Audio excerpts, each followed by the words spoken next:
انسان کے مختلف قسم کے رشتے اور تعلقات ہوتے ہیں۔ کچھ رشتے ایسے ہوتے ہیں جن کے ساتھ انسان کسی بھی صورت میں گزارا کرتا ہے، اور کچھ تعلقات اس کے بڑے حساس نوعیت کے ہوتے ہیں۔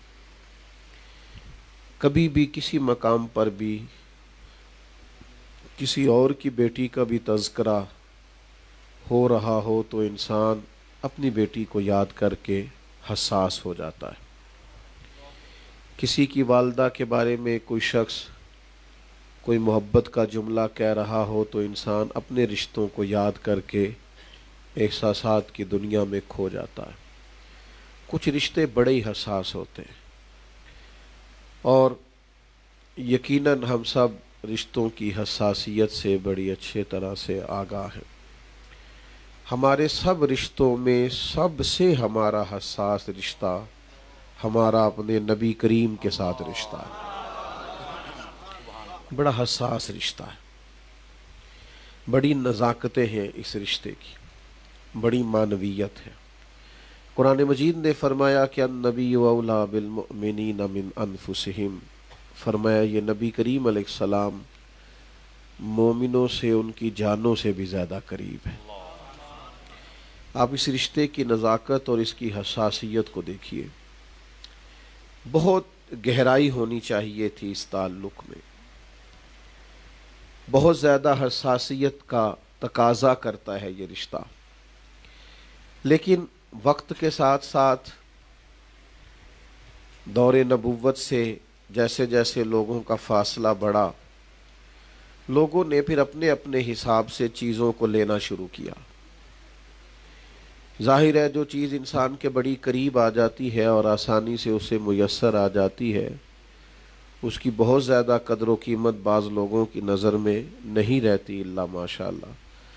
تو جیسے جیسے چیزیں ہمارے قریب آئیں اور پھر دور نبوت سے فاصلہ بڑھا، لوگوں نے دین کے ساتھ جو رشتہ رکھا نا، اس میں یوں تو لگا کہ ہم نے فرض ادا کرنا ہے، یوں تو لگا کہ دین ہم پر یہ ذمہ داری ڈالتا ہے، ہمیں اس ذمہ داری کو ادا کرنا۔ کسی نہ کسی طور پر لوگوں نے کوشش تو کی کہ ہم پر زکوٰۃ، حج، نماز، روزہ فرض ہے اور ہمیں اسے ادا کرنا ہے، لیکن وہ جو خاص حساسیت تھی نا دین کے ساتھ، جذباتی وابستگی، اس کو مختلف طریقوں سے مختلف فتنوں نے کمزور کرنا شروع کر دیا۔ آج بھی آپ دیکھ لیں، بہت سارے لوگ ہیں جن کی شناختی کارڈ اور پاسپورٹ پہ ان کے مذہب کے خانے میں اسلام لکھا ہوا ہے۔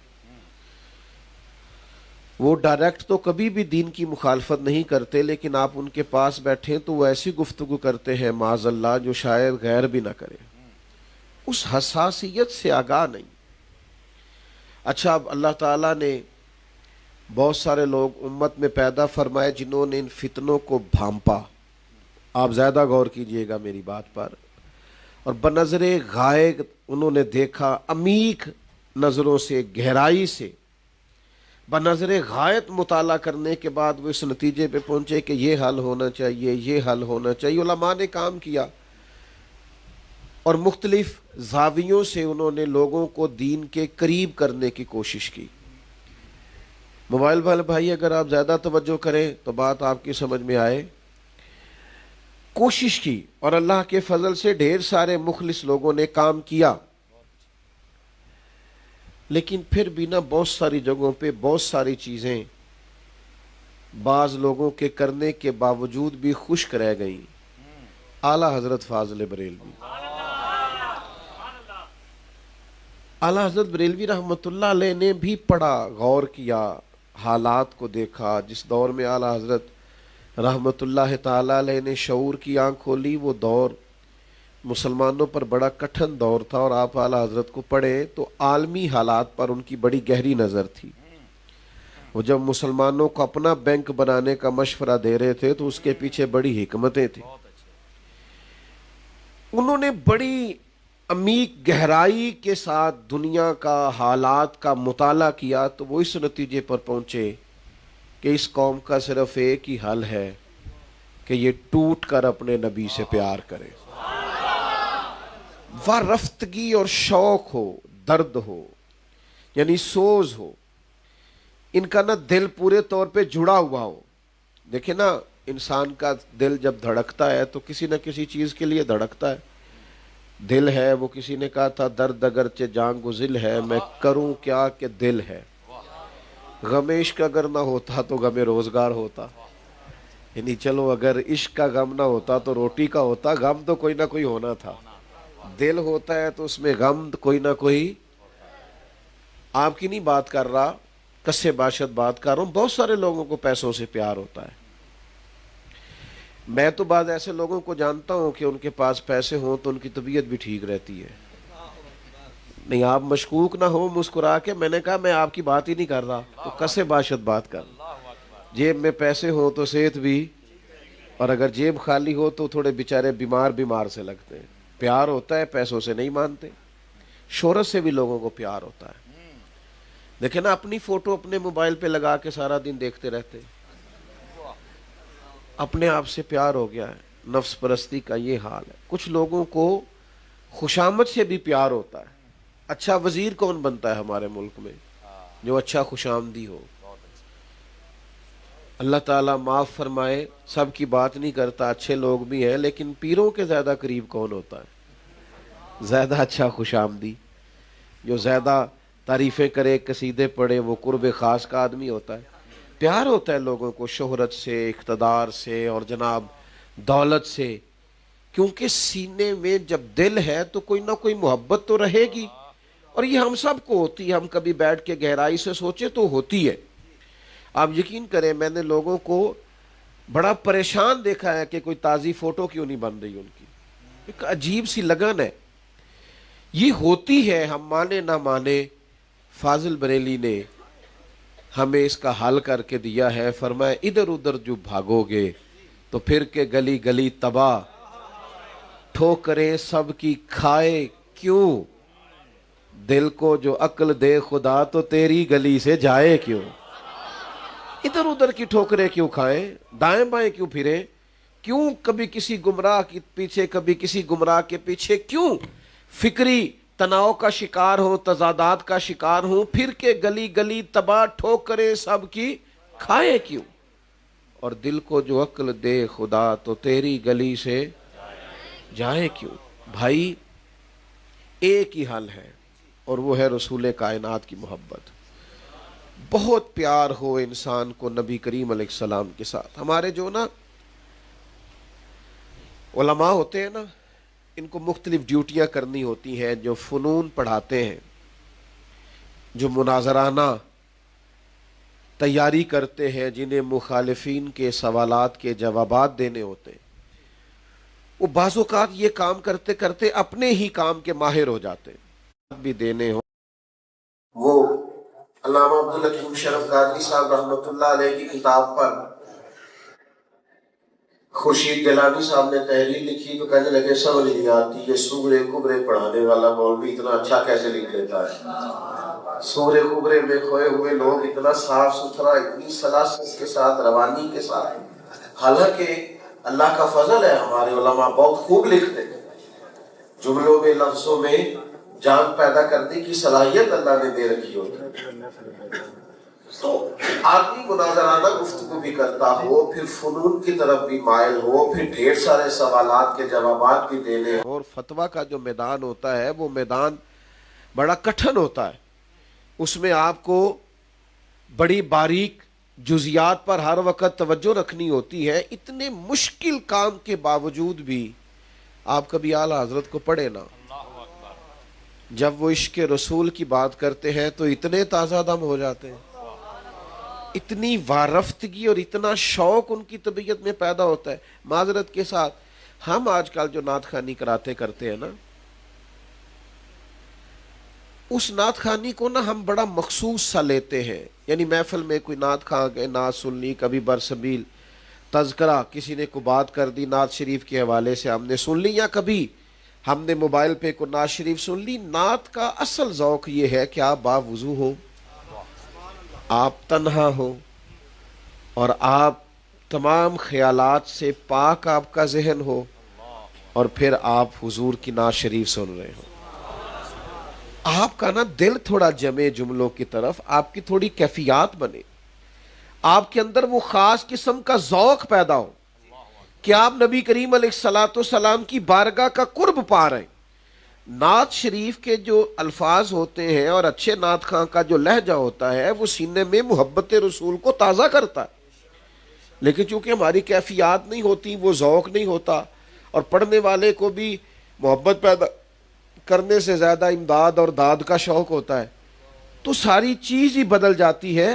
آپ اعلیٰ حضرت رحمۃ اللہ تعالیٰ علیہ کی اس فکر کو سمجھے کہ وہ یہ کہنا چاہتے ہیں کہ تم بے ذوق اور بے کیف رہ جاؤ گے، دینی کام کرنے کے باوجود، دینی حلیہ رکھنے کے باوجود تمہارے باطن میں کوئی کیفیات نہیں ہوں گی، ذوق نہیں ہوگا، تم ٹھنڈک نہیں محسوس کرو گے۔ آپ سے شاید لوگ تذکرہ نہ کریں، لیکن مذہبی لباس کے اندر بھی بعض لوگ پریشان رہتے ہیں، ان کا اٹھنا بیٹھنا چلنا پھرنا مذہبی ہوتا ہے، لیکن باطن بے ذوق ہوتا ہے، کچھ نہیں ہوتا پاس۔ اس کا حال اعلیٰ حضرت نے بتایا ہے، فرماتے ان کی مہک نے دل کے غنچے کھلا دیے ہیں، وہ جس راہ چل دیے ہیں کوچے بسا دیے ہیں۔ اور آپ کبھی ان کی، مطلب میں اسلام آباد کی ایک شاعر تھے تو میں نے ایک دفعہ ان سے کہا کہ آپ نے اعلیٰ حضرت کو بھی پڑھا ہے؟ کالج کا ہمارا زمانہ تھا تو میں نے ان سے سوال پوچھ لیا، تو انہوں نے بڑی سخت نظروں سے میری طرف دیکھا، کہنے لگے تمہارا مولویوں کا یہی تو مسئلہ ہے کہ تم سمجھتے ہو کہ فلاں آدمی کو ہم نے بس قید کر لیا۔ کہنے لگے کہ وہ شاعری میں اتنے بڑے کمال پر فائز تھے کہ ہر شاعر ضروری سمجھتا ہے ان کو پڑھنا۔ تو کہنے لگے میں نے پڑھا ہے، تو میں نے کہا اب ظاہر ہے انہوں نے تنقید کی تھی تو پھر تھوڑا میرا بھی حق تھا، تو میں نے کہا چلیں پھر کوئی سنائے بھی، اگر آپ نے پڑھا ہے تو پھر آپ سنائیں کیا پڑھا ہے۔ تو وہ کہنے لگے شعراء کے بارے میں اکثر یہ کہا جاتا ہے کہ یہ مبالغہ آرائی کرتے ہیں، یہ حدود سے تجاوز کرتے ہیں، آگے نکل جاتے ہیں۔ کہتے ہیں سب نے اپنے محبوب کے بارے میں مبالغہ آرائی کی ہوگی، لیکن یہ جو اعلیٰ حضرت نے کہا ہے، میں نے کہا کیا کہا ہے؟ کہنے لگے یار ذرا دیکھو نا یہ کیا کہہ گئے ہیں۔ کہتے ہیں جس کی 2 بوند ہے کوثر و سلسبیل، صرف 2 بوند۔ یہ چونکہ بہت سارے لوگوں کو کلام آتا ہوتا ہے، چند ایسے ہوتے ہیں جن کو نہیں بھی آتا۔ کہتے ہیں جس کی 2 بوند ہے کوثر و سلسبیل، صرف 2 بوند، اور باقی کیا کچھ ہے پیچھے؟ فرماتے ہیں رحمت کا دریا تو ابھی پیچھے ہے۔ حضور کی 2 بوند کوثر و سلسبیل ہے۔ کہتے ہیں جس کی 2 بوند ہے کوثر و سلسبیل ہے، وہ رحمت کا دریا ہمارا نبی۔ اور کہتے ہیں اگلے جملے پہ میرا قربان ہونے کو جی چاہتا ہے، فرماتے ہیں جس کے قدموں کا دھوون ہے آب حیات، جس کے قدموں کا دھوون ہے، غور کرنا بات پہ، جن کے قدموں کا دھوون ہے آب حیات ہے، وہ جان مسیحا ہمارا نبی۔ عشق رسول صلی اللہ تعالی علیہ وسلم کی عالمی تحریک کا نام امام احمد رضا ہے، عالمی تحریک عشق رسول کی۔ اور صرف اسی موضوع پر پٹنہ یونیورسٹی سے ایک فاضل نے پی ایچ ڈی کی ہے، امام احمد رضا کا عشق رسول، اور بڑا خوب لکھا ہے کہ اس کے عالمی اثرات کیا ہیں، دنیا میں اس کے اثرات کیا ہیں، اور آنے والی نسل کو اس کا کیا نفع ہے۔ عشق رسول جو ہوتا ہے نا، یہ رگوں پہ کو تازہ رکھتا ہے۔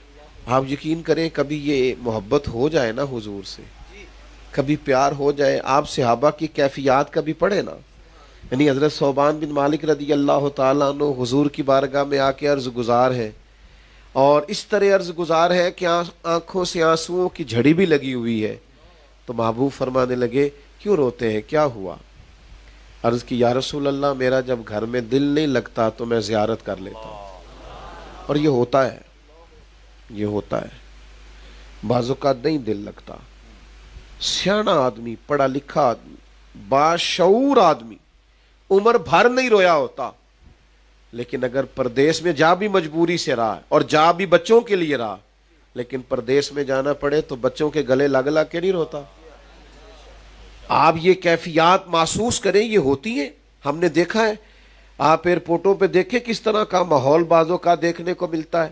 عزیز بھائی، حضرت ثوبان بن مالک رضی اللہ تعالیٰ عنہ عرض کرتے ہیں یا رسول اللہ دل نہیں لگتا تو زیارت کر لیتا ہوں، تو سوچتا ہوں جنت تو آپ کے صدقے اللہ عطا کرے گا، لیکن آپ تو بڑے اونچے مقام پہ ہوں گے تو زیارت کیسے ہوگی؟ اب یہ جو جذبات ہیں نا عشق رسول کے، یہ جذبات، خیر ان کے لیے پروانہ آ گیا، انہیں نوید مل گئی کہ جنت میں بھی محبوب کا پڑوس آپ کو ملے گا، لیکن یہ جذبات، یہ کیفیات، یہ درد، یہ ذوق، ایک پوری جماعت ہے صحابہ کی، پوری جماعت، ایک دو چار نہیں، جماعت صحابہ کی حضور کی بارگاہ میں آئی اور بڑا تڑپ کے عرض کیا کہ یا رسول اللہ ہمیں بتائیے ہمارا رب کہاں ہے؟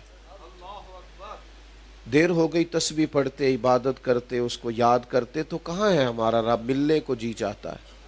تو اللہ تعالیٰ نے قرآن مجید نازل کیا، فرمایا وَإِذَا سَأَلَكَ عِبَادِي عَنِّي فَإِنِّي قَرِيبٌ، محبوب جب میرے بندے آپ کے پاس آ کے میرے بارے میں پوچھے تو ان سے فرما دے میں قریب ہی تو ہوں۔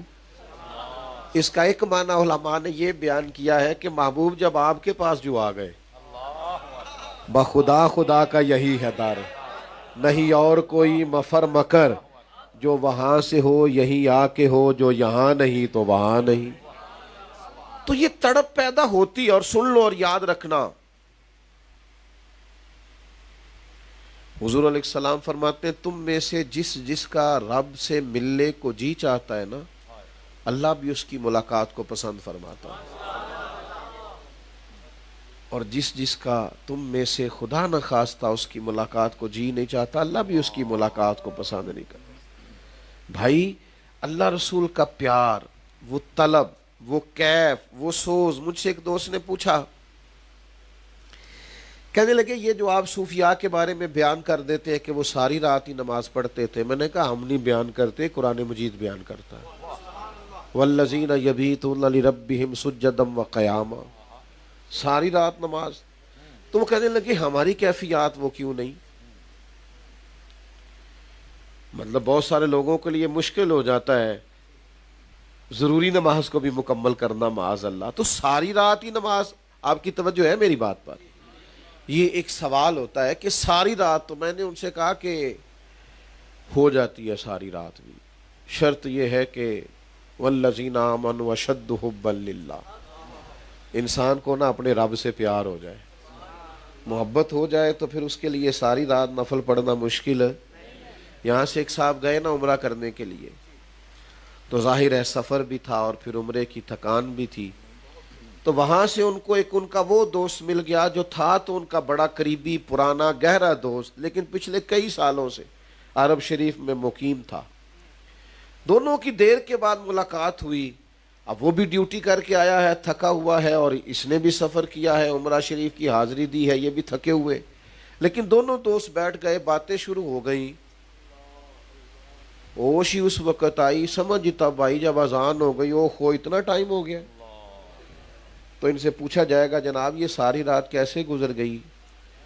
تو کہتے ہیں یار محبت کی باتیں ہو رہی تھی، پتہ ہی نہیں چلا، پیار کی بات ہو رہی تھی، پتہ کوئی خبر ہی نہیں، پتہ ہی نہیں چلا کس وقت رات ساری گزر گئی۔ شب جائے کہ من بودم، سمجھ نہیں آئی رات کب گزر گئی۔ تو میں نے کہا اللہ کے بندے، رب اور رسول سے ہونا پیار، پھر کوئی نہیں سمجھ آتی کہ لوگ نماز کی نیت باندھتے ہیں اور کس وقت ان کی فجر ہو جاتی۔ اعلیٰ حضرت رحمت اللہ علیہ نے ہمارے مسائل کا حل کیا ہے کہ عشق رسول میں ڈوب کر کام کرو۔ میں آپ سے عرض کروں، کوئی کام بھی آپ بوجھ بنا کے کریں آپ کو تھکا دے گا، بوجھ سمجھ لیں آپ کسی کام کو۔ ہم سفر کر رہے تھے گاڑی میں، تو ایک آدمی غلط کراس بھی کر گیا اور تنقید بھی کر گیا تھوڑی سی، نہیں چلانی ہوتی تو جانچ سیکھ لو، گزر بھی گیا۔ اب وہ ڈرائیور صاحب کا موڈ خراب ہو گیا، تو اب وہ گاڑی تو چلا ہی رہے تھے، حالات تو گزارا تو ہو ہی رہا تھا، پر موڈ بڑا ڈسٹرب تھا۔ تو میں نے اسے کہا ذرا سائڈ پہ کھڑی کر، سائڈ پہ کھڑی کی، میں کہ پانی شینی پی تے موڈ صحیح کر، اسی تے سفر کرنا ہے کہ نہیں۔ اب یہ آپ اس ماحول میں آپ سفر کریں گے تو آپ کو نا دقت ہوگی، آپ آزمائش میں آ جائیں گے۔ میری بات کی سمجھ آ رہی ہے؟ آپ خوش کوئی کام کرتے ہیں وہ آپ کو تھکاتا نہیں، بات کی سمجھ آ رہی ہے؟ میں آپ کو اپنی بات بتاتا ہوں، میرے ایک دوست مجھے کہنے لگے کچھ دنوں کے لیے ٹائم نکالیں، بور بڑے ہو گئے نوکری کر کر کے، تو کہیں سیر کے لیے کچھ دن چلتے ہیں۔ تو میں کہ بور تو ہوا، ساڈا تے کم بور ہونے والا ہے ہی نہیں، میں تے اپنی حیاتی تو قربان تھی وہاں۔ بات کریں، اپنا دکھ سنانے لگے، آپ ہم کیوں بور ہو بھائی؟ ہمیں تو کوئی بوریت نہیں ہوتی، ہم تو لطف لے رہے ہیں اپنے کام کا۔ آپ کا کام آپ کا شوق ہو، یہ اعلیٰ حضرت ہمیں سکھاتے ہیں کہ تم جب دین پر عمل عشق رسول میں ڈوب کر کرو گے نا، آپ کو یقین سے ایک بات عرض کروں، مزہ آتا ہے تنقید کا۔ جب آپ عشق رسول میں ڈوبے ہوئے ہوتے ہیں تو تنقید کا مزہ آتا ہے۔ وَلَا يَخَافُونَ لَوْمَةَ لَائِمٍ، پھر انسان کسی ملامت کرنے والے کی پرواہ نہیں کرتا، اسے کوئی فکر ہی نہیں ہوتی کوئی کیا کہہ رہا۔ کتنے لوگ تھے جناب صدیق اکبر معاذ اللہ تنقید کرنے والے، کتنے لوگ تھے حضرت عمر کو کہنے والے۔ وہ دور تو نہیں تھا کہ جس دور میں سارے مکہ مسلمان ہو چکا تھا۔ ان لوگوں نے بڑی خوشی سے، حضرت ابو ذر غفاری سے کہا بھی گیا کہ آپ نے دار ارقم میں کلمہ پڑھا ہے، باہر جا کے ابھی اعلان نہ کیجیے گا۔ تو کہنے لگے کیوں نہ کروں، میں نے ابھی تو حضور سے وعدہ کیا ہے کسی ملامت کی پرواہ نہیں کروں گا۔ لوگ تنقید کرتے ہیں، ہمیں مزہ آتا ہے، ہمیں سرور آتا ہے۔ میں پیٹرول پمپ پہ پیٹرول ڈلوانے کے لیے ہم کھڑے ہوئے تو ایک پیر صاحب آ کے کھڑے ہو گئے، اچھے آدمی ہیں، تو کچھ لوگ آگے دوڑے دست بوسی کی، اور کچھ لوگوں نے ان کے لیے کو پانی وانی کا بندوبست کیا۔ تو ایک صاحب سائڈ پہ کھڑے ہو کے تنقید کر رہے تھے، مجھے وہ پہچانتے نہیں تھے، پرانی بات ہے، تو کہنے لگے دیکھیں یہ کیا کر رہے ہیں۔ تو میں نے ان سے کہا آپ بھی ٹھیک ہے وہ بھی ٹھیک ہے، آپ بھی ٹھیک ہے وہ بھی ٹھیک ہے۔ وہ کہنے لگے وہ کس طرح؟ میں نے کہا اب آپ کا کوئی شیخ ہی نہیں تو ہم کیسے آپ کو بتائیں؟ آپ اس راہ کے مسافر نہیں، آپ اس رستے کے مسافر نہیں۔ یہ تو کبھی آپ اس راہ کے مسافر ہو نا۔ ہماری پرانی بوڑھی مائیں کہا کرتی تھی کہ گھومتے تو کہنا نا کہ بال پر لے جاؤ، یہ جب بچے ہوں گے لاگ پتہ جائے گا، سمجھ آ جائے۔ یہ جب تک ہوتے نہیں تب تک سمجھ آتی نہیں۔ جب انسان کسی سے محبت کرنے لگ جاتا ہے نا تو پھر یار اس کا مزہ آنے لگ جاتا ہے، پھر اس کا سرور آنے لگ جاتا ہے۔ کیا کچھ نہیں کہا لوگوں نے اعلیٰ حضرت رحمت اللہ علیہ کو، لیکن سارا کچھ کہنے کے بعد آخر میں مان گئے کہ ہماری تنقید اپنی جگہ پر عاشق رسول پر ہے۔ جو کہا ہے عشق رسول میں ڈوب کر کے کہا۔ ہمیں ہمارے امام نے یہ فکر دی ہے، یہ سوچ دی ہے کہ خشک مزاج نہ بنو۔ میں غالباً کل یا پرسوں میں دوستوں سے بات کر رہا تھا، میں کہہ رہا تھا میلاد شریف آ کے ہر بندہ ایک ایک نعت یاد کرے اعلیٰ حضرت۔ مشکل کام بتائے گا، ایک ایک نعت یاد کر۔ نعت کا تعلق سر سے نہیں ہوتا، عشق سے ہوتا۔ آپ نعت گنگنائیں سارا دن حضور کی نعت، آپ جو کہیں گے وہ دل پر بھی اثر کرے گا، ہماری باتیں ہم پر بھی اثر کرتی ہیں، یہ اثر کرتی ہیں، یہ کر کے دیکھ لو۔ آپ کو رونے بات کریں، اپنا دکھ سنانے لگے، آپ سنانے سے پہلے خود رو پڑیں گے۔ آپ کوئی لطیفہ سنائیں، مسکرانے والی بات کرنے لگے، آپ بات کرنے سے پہلے خود ہنسیں گے۔ بہت سارے لوگوں سے بات ہوتی نہیں، اتنا ہنستے ہیں، لوٹ پوٹ ہو جاتے۔ آپ جب سارا دن حضور علیہ الصلوۃ والسلام کی تعریف سنیں گے، تعریف کریں گے، آپ یقین کریں آپ کا دل اس بات کی گواہی دینے لگ جائے گا۔ اعلیٰ حضرت کی خدمت میں ایک بہت بڑے محدث آیا کرتے تھے، بہت بڑے شیخ تھے، علم سے، کلام سے، حدیث سے، اصول سے، تفسیر سے بڑا گہرا رشتہ تھا۔ عمر میں بھی کچھ بڑے تھے اور ان کے سینکڑوں شاگرد بھی تھے اور ڈھیر سارے لوگ ان کے نام لیوا تھے۔ تو اعلیٰ حضرت کی خدمت میں بڑی باقاعدگی سے حاضر ہوتے۔ یہ کہیں سے انسان کو ذائقہ ملے تو بندہ وہ دروازہ نہیں چھوڑتا، محبت کا ذائقہ ملے تو وقت نکال کر حاضر ہوتے، ٹائم نکال کر۔ تو سوال کرنے والوں نے سوال کیا کہ حضرت سمجھ نہیں آتی، آپ تو خود بہت بڑے ہیں، آپ کا علمی قد کاٹ ہے اور آپ کا حلقہ احباب ہے اور آپ سے انسلاک رکھنے والے لوگوں کی بہت بڑی تعداد ہے، آپ کا وہاں جانا اور پھر بڑے احترام سے جانا اور پھر اس طرح جا کے بیٹھنا جیسے کوئی شاگرد بیٹھتا ہے، یہ بات سمجھ میں نہیں آتی۔ مرید آپ فلاں جگہ ہیں، خلافت آپ کو اس جگہ سے ہے، شاگرد آپ فلاں جگہ پہ، عمر میں بھی آپ بڑے ہیں، ذرا زیادہ غور کرنا بات پر۔ تو بزرگ رو پڑے، فرمانے لگے تم نے بالکل ٹھیک کہا، میں نے طریقت سیکھی ہے، مجھے اجازت ملی ہے، میں نے کہیں بیٹھ کر زانوِ تلمس طے کیے ہیں اور مجھے اجازت حدیث ملی ہے اور مجھے اسباق پڑھانے کے لیے اجازت دی گئی ہے، یہ ساری چیزیں مجھے مختلف جگہوں سے ملی ہیں اور میں سب کا احسان مند ہوں اور احسان مند رہوں گا۔ لیکن پتہ اس شخص کے پاس کیوں بیٹھتا ہوں؟ اس کے پاس بیٹھتا ہوں تو مجھے عشق رسول کا ذائقہ نصیب ہوتا ہے، حضور کی محبت میں تڑپنا مجھے انہوں نے سکھایا۔ نبی کریم علیہ السلام کا پیار، شوق زیارت، شوق ملاقات، نبی پاک علیہ السلام کے ساتھ والہانہ پن، جذبہ، وارفتگی، درد، کیف، خشک باتیں، تنقیدیں، بحثیں، الجھے ہمارے خیالات۔ او میرے بھائیوں، جن ہاتھوں میں موبائل رکھے ہیں ایک ایک تسبیح بھی لے لو، آپ درود پاک کے وظیفے شروع کر لو۔ خدا را رات کو نعتیں پڑھ کے سویا۔ ایک صاحب مجھ سے کہنے لگے ایک دفعہ کہ یہ 70 مرتبہ فلاں بزرگ کو زیارت ہوئی، زیارت بہت عظیم بات ہے، کیسے ہوئی؟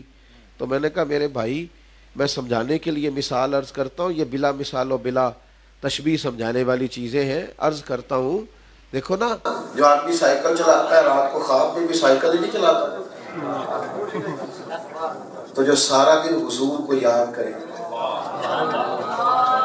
جو سارا دن ان کی بات کرے، جو عمر بھر ان کے دین کے لیے گزار دے، اس کو موقع ملے اپنی جائیدادیں بنانے کی، اپنے کارخانے لگانے، ایک وقت ہو کہ لوگ نچھاور ہوتے ہوں اس پر ہر طرح سے، لیکن وہ سب کچھ چھوڑ کر صبح سے شام تک محبوب کی حدیث پڑھائے۔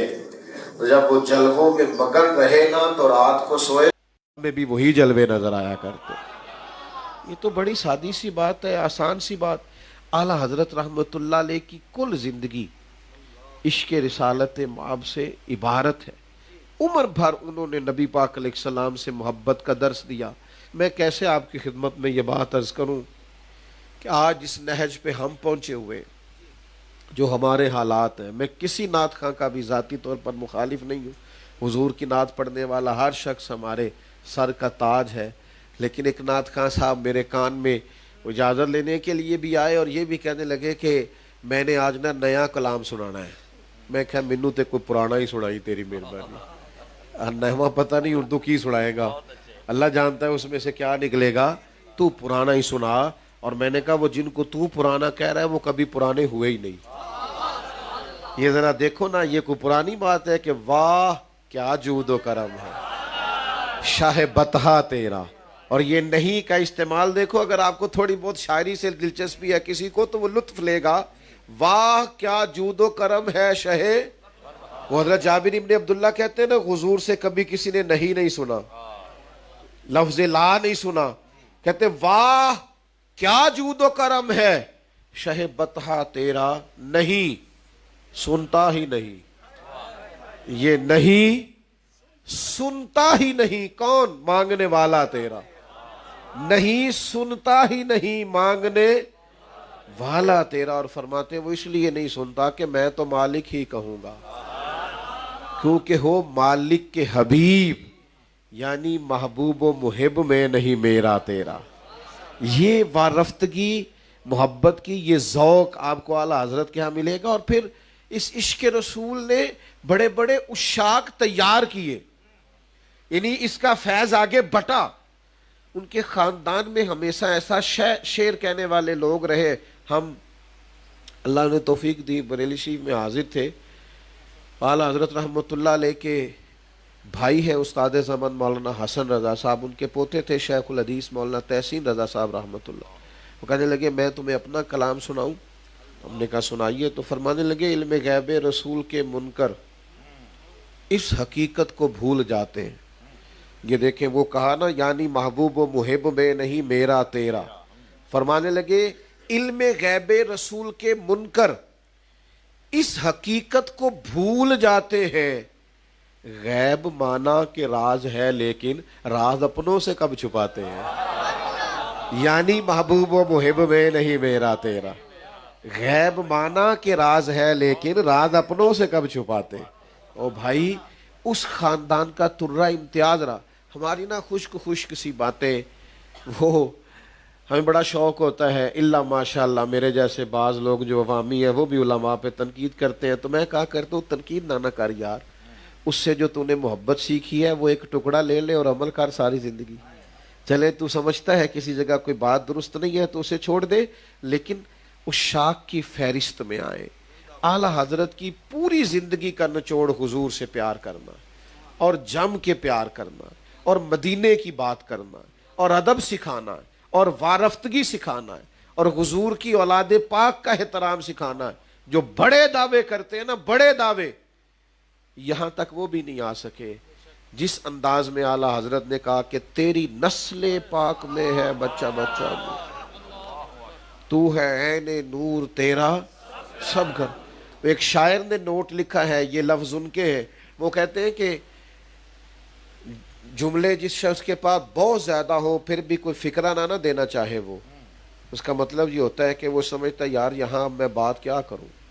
یعنی جملے اس کے بعد بہت سارے ہیں، الفاظ کا ذخیرہ ہے، حروف ہاتھ باندھے کھڑے ہیں، لیکن وہ شخص کہتا ہے کہ میں کچھ بھی نہیں کہتا، بس واہ واہ کہہ کے گزر جاتا ہوں. تو کہتے ہیں اعلیٰ حضرت کے پاس تو پھر کوئی کمی نہیں ہے، نہ ردیف کی، نہ قافیے کی، نہ کسی فن کی.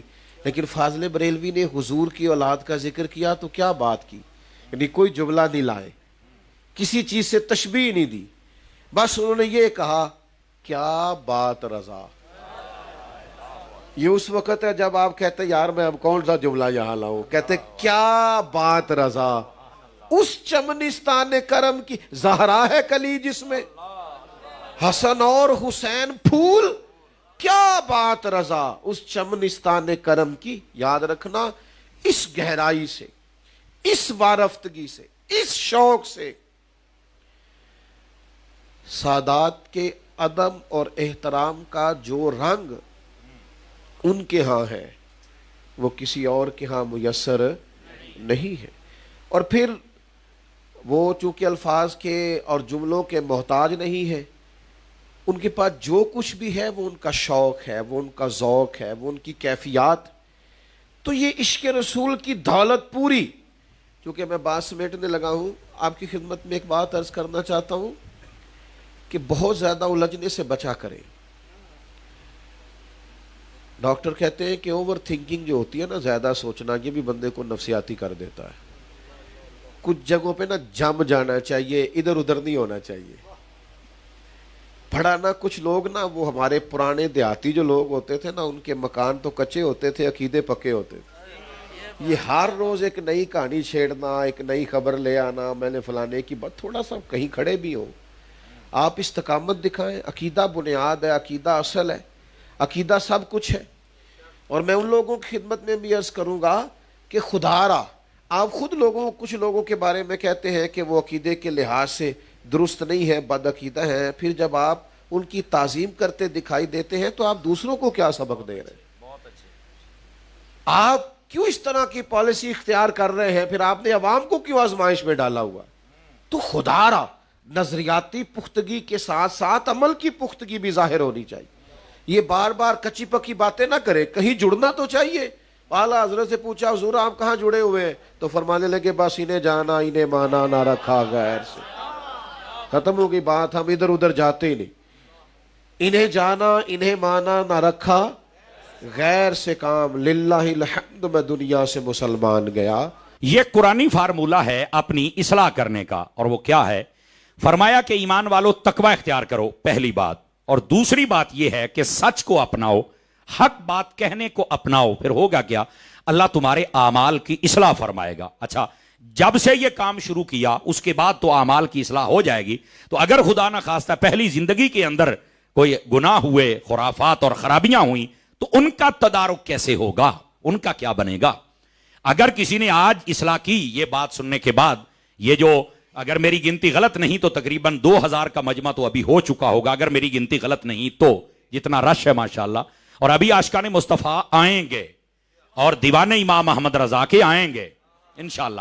لیکن میں جو بات کہہ رہا ہوں کہ آج اگر کسی نے سنا اس بات کو، اس نے جناب اصلاح کر لیا اپنی، اور سچ کو اپنا لیا اور حق کو اپنا لیا، تقوی اختیار کر لیا، تو جو پیچھے ہوا ہے اس کا کیا حل ہے؟ تو اللہ رب العزت نے فرمایا یغفر لکم ذنوبکم، جب کوئی ایسا کرتا ہے اللہ رب العزت اس کے پچھلے گناہوں کو بھی معافی عطا فرما دیتا ہے۔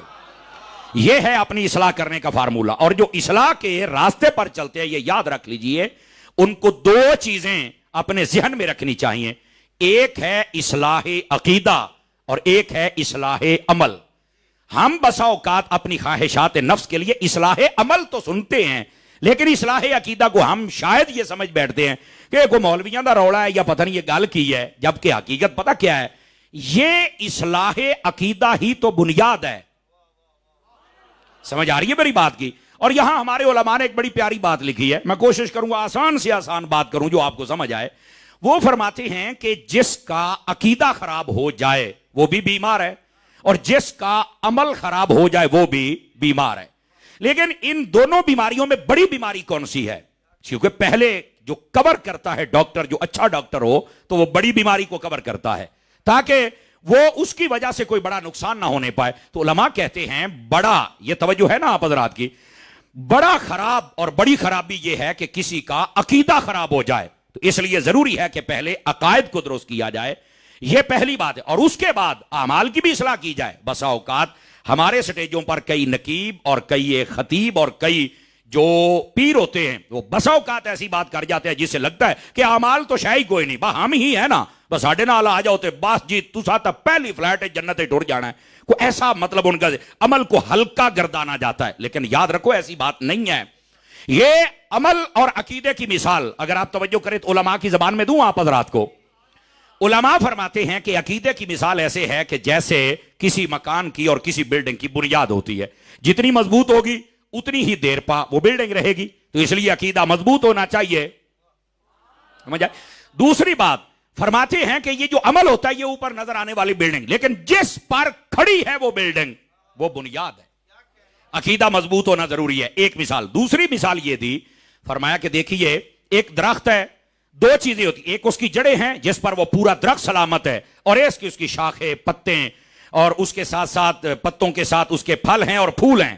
تو فرمایا عقیدے کی مثال اس درخت کی جڑوں کی طرح ہے، اور عمل کی مثال اس کی شاخوں اور پتوں اور پھولوں اور پھلوں کے ساتھ ہے۔ درخت وہی مالک کو پسند آتا ہے اور اس کو پانی بھی لگاتا ہے، چھانٹ کانٹ بھی کرتا ہے کہ جس کی جڑیں بھی سلامت ہوں، اس کے پتے بھی ہرے رہیں، پھول بھی لگے اور پھل بھی لگے، اور اس مالک کو فائدہ بھی پہنچے۔ اللہ کو بھی وہی بندہ پسند آتا ہے جس کا عقیدہ بھی ٹھیک ہو، بعد میں اس پر عمل کا پھل بھی لگا ہوا۔ سمجھ آئی؟ اور اگر اس حسین امتزاج کو آج کے دور میں آپ نے اہل سنت میں دیکھنا ہے، بہت ساری ہستیاں ہیں اللہ ان کو سلامت رکھے، لیکن ایک نام حضرت عطار کا بھی ہے۔ بلند آواز سے آپ کو سبحان اللہ کہنا ہوگی سب حضرات کو۔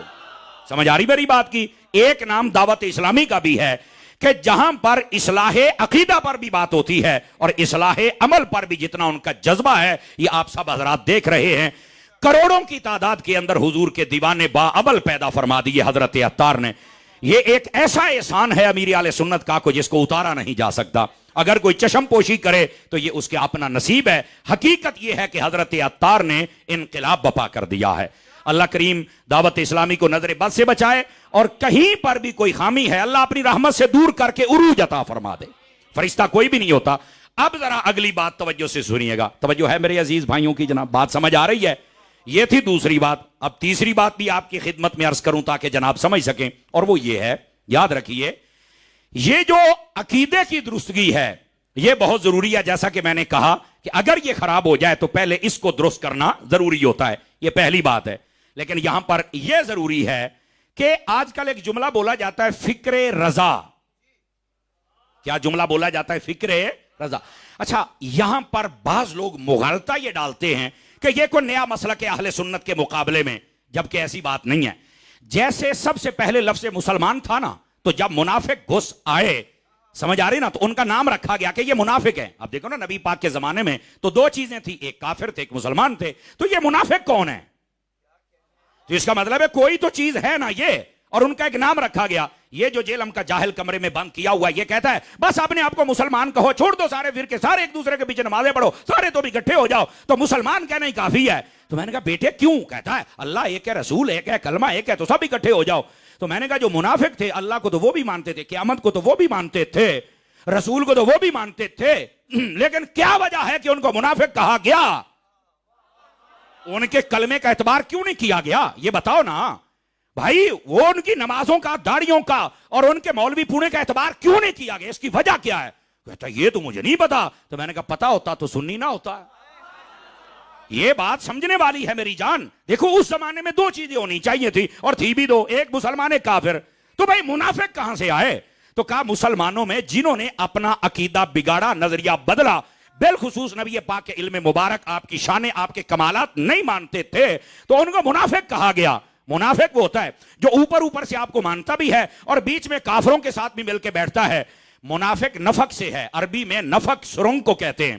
آپ کے یہاں انگلش کا لفظ بولو تو ٹنل کہتے ہیں. یہ ہری پور کے علاقے میں جائے نا تو آپ کو ٹنل نظر آتی ہے, ایک پاس بڑھو تو دوسرے پاس نکل جاؤ. منافق ہوتا ہی وہ ہے, ادھروں بڑھ کے ادھر آ جاتا ہے, ادھروں بڑھ کے ادھر آ جاتا ہے. جو مسلمان ہوتا ہے جب داخل ہوتا ہے تو سیدھا مصطفیٰ کے قدموں میں چلا جاتا ہے. اب سمجھ آ رہی ہے آپ حضرات کو؟ اس واسطے ان کو منافق کہا گیا کہ وہ ظاہری شکل و صورت, جو ظاہری کیسنگ ہے, آسان لفظ بول دیتا, وہ مسلمانوں والی, لیکن اندر ان کے کھوٹ ہے. اس واسطے ان کو منافق کہہ دیا. اس کا مطلب ہے نیرا کلمہ نہیں, نیرا اللہ رسول کو ماننا نہیں کہ ایک ہے اللہ, ایک ہے قرآن, ایک ہے دین. یہ دیکھنا پڑے گا کہ اس کی بولی کیا ہے, اس کی سنگت کیا ہے, یہ یاری کس سے لگاتا ہے, یہ کن کے پاس بیٹھ کے خوش ہوتا ہے. آپ توجہ نہیں نہ فرما رہے میری بات پر. تو پھر تعین کیا جائے گا کہ اس حضرت کا مقام و مرتبہ اہل سنت میں ہونا چاہیے یا منافقوں میں ہونا چاہیے. یہ تعین آسانی جیسے منافقوں کا ہوا. اچھا میں یہاں ایک بات اور بتلا دوں. اس مغالطے کو بھی کئی لوگ آگے لے کے آتے ہیں نا, وہ پتا کیا کہتے ہیں, اس کا مطلب ہے صحابہ کرام میں منافق تھے تو ہم تو بھائی صحابہ کو مانتے, منافقوں کو نہیں مانتے. وہ یہ جملہ دے کر تاثر دیتے ہیں کہ صحابہ میں منافق تھے. اس کا جواب یہ ہے ابتدا میں جب حضور اکرم علیہ السلام مدینہ شریف میں آئے تو یہ منافق بیچ میں تھے, لیکن قرآن کی آیت نازل ہوئی ما کان اللہ لیذر المؤمنین علی ما انتم علیہ حتی یمیز الخبیث من الطیب. اللہ نے یہ آیت فرمایا اللہ کی یہ شان نہیں ہے کہ خبیث اور طیب اکٹھے رہیں. منافقوں کو خبیث کہا ہے اور صحابہ کو طیب کہا ہے, پاک کہا ہے. فرمایا پاک اور پلیت اکٹھے نہیں رہ سکتے. آج منافقوں کو نکال دو اپنی مجلس سے, ایک ایک کا نام لے کے نکال دیا گیا. جب سے یہ آیت آئی ہے, کاش کے پنڈی والوں اس جملے کا تم نے وزن محسوس کیا تو میری تھکن دور ہو جائے گی. اب جو صحابہ ہیں ان میں منافق نہیں ہے اور جو منافق ہے وہ صحابی نہیں ہے. آپ سارے ہاتھ اٹھا کے بولیں گے تو مجھے زیادہ لطف آئے گا نا. سمجھ آ رہی ہے حضرات؟ جزاک اللہ خیر, اللہ آپ کو برکت دے. تو یہ قرآن کی نص نے بتا دیا کہ ان خبیثوں کو, اور دیکھو ان کو خبیث کہا گیا ہے. خبیث دا ترجمہ جے سمر عباس کر چھڑے تو کہتے ہیں سخت بولدا پیا ہے.